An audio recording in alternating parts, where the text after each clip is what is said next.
it would be nice to try to radicalize them, of course. And in some aspects, when they do live here or when they stay, they're going to get mugged.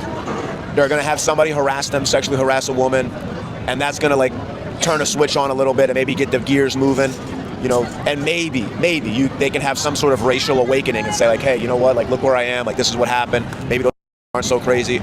You know, you can have those moments. I mean, I did. I was just a regular conservative guy until I realized, like, you know, I got the Antifa fight happened not too far away from here. Yeah, not too far away from here. The Met Republican Club, where he tried to kill me. And I mean, that's when I had my awakening. And I've said this to a lot of people, Hermes. Most white people, you are one bad day from being just like me. That's all it takes. And nobody forgets the day they began to hate. Nobody. What was kind of your goal with all this before, I guess, you went to where you are now? Well, before, the goal was to try to bring some news from an independent journalist perspective. You know, kind of like what you're doing now. You know, like I see a little bit of myself in you.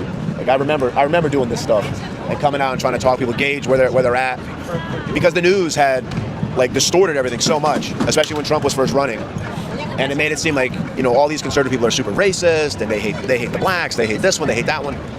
So at the time, I was trying to like show people that wasn't the case, you know, because I wasn't there yet. And I was trying to show people like, no, like we want freedom for everybody, like as long as you're a patriot, this and that. That was what I was trying to do.